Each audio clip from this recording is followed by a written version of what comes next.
Una sa tanan, may buntag kanatong tanan.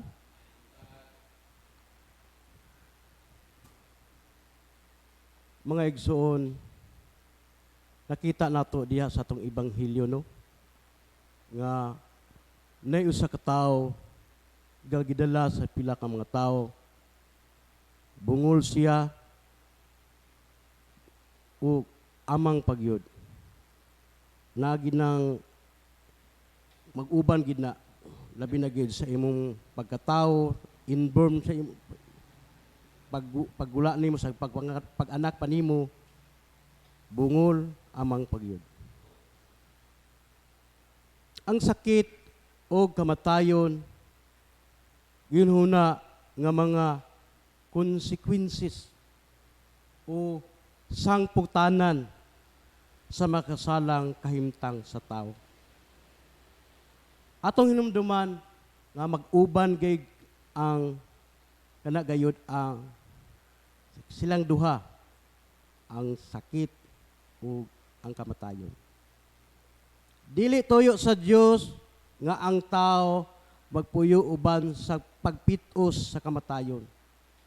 Diha kaniya kun dili tungod sa sala o sa gahom sa yawa ang kamatayon misulod sa kalibutan.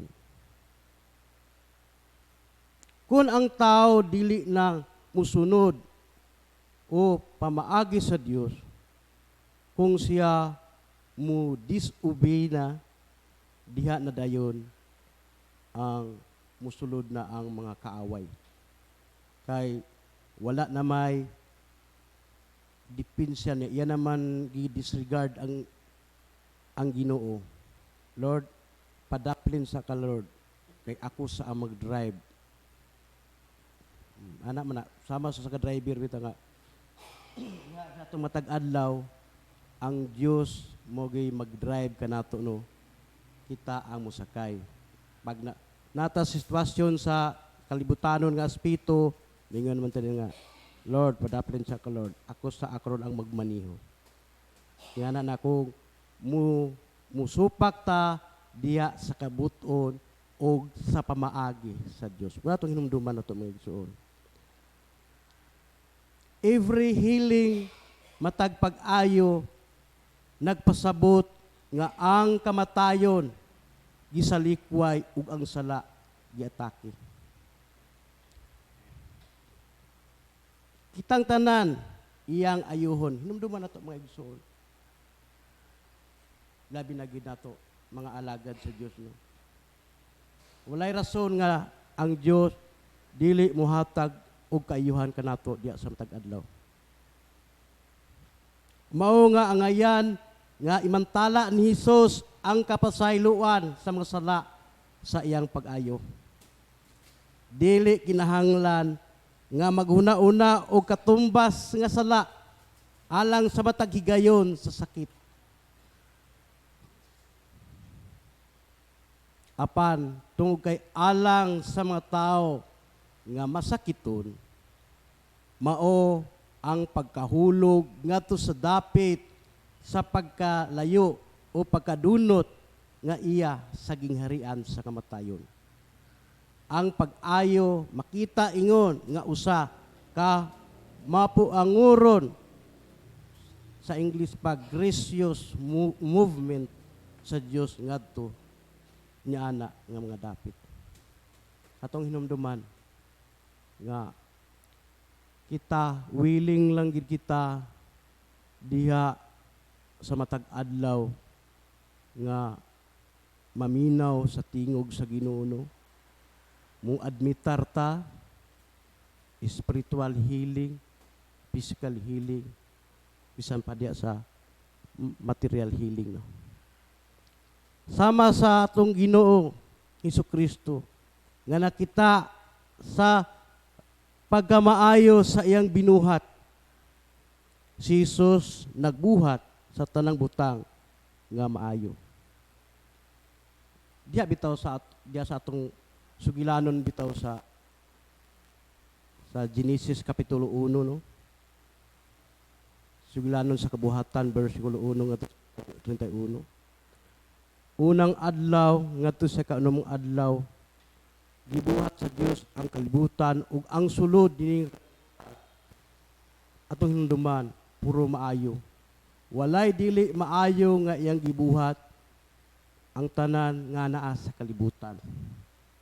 Mao tong kapitong adlaw mipahulay din nato ang Ginoo kay nakita niya nga maayo ang iyang pagbuhat. Diya sa Kaalam kapitulo 2 bersikulo 23 ngadto sa 24, sa pagbuhat sa Dios kanato dili niya tuyo nga kita mamatay. Gibuhat kita niya sama sa iyang kaugalingon atong hinumduman. Genesis 1:26 na himo kita sa iyang imahe. Bersikulo 24, ang kasina sa yawa mao ang nagdala sa kamatayon ngani sa kalibutan ug sila nga iya sa yawa mao ang mga matay. Hinumduman nato dili literal nga kamatayon, physical. O dito nato dalo na sa espirituhanon nga kamatayon nga wala na tay nahimo. Kay nganong ang ato namang kaugalingon nga gipasulabi diha sa atong tagtagsak sa kakinabuhi nga ang Ginoo wala na mukaingon lang ta nga ang Dios gipasagdan ako, wala na magbuhat ang Ginoo kanako. Mato pa ato ng mga hinimuan.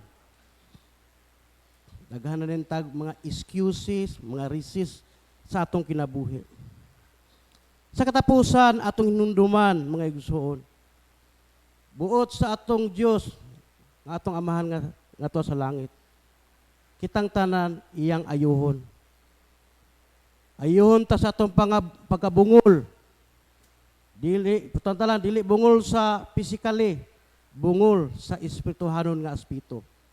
O amang, dili sa physical nga aspitong amang diya sa kamatuuran, diya sa iyang pulong, alang aron ayon kita, makadungog kita, makasulti kita para ang pulong, ang ibanghilyo sa kaluwasan maimantala, isabuwag, matupan nga dili ingon nga ang pulong kanang isabuwag dili ang chismis.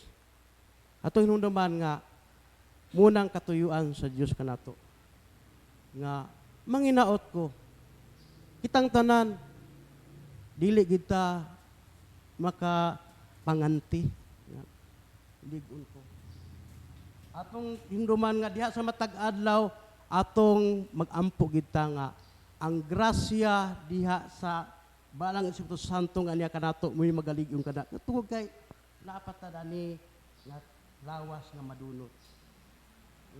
Dapat yung sa readings nga ayaw pag una-una nga ligon ka pagbantay kay basi nga nanta sa Dios nga ikat nimo unsa man ka sa una gabi ka musod karon ikaw na po na kuan ni simplang una nga bantayon na to ampo lang iput nga ang Ginoo moy mughari mag-drive diha sa matag adlaw labi na gid sa atong mapadayunon nga sa atong pag-alaga diha kaniya labi na gid kung asa kita gipahimutang kay kita usa ka bahin sa lawas sa atong Ginoo Kristo. Kitang tanan mo pangsyon imin bata. Amen. Mo nang ibanghilyo diha tanan sa pag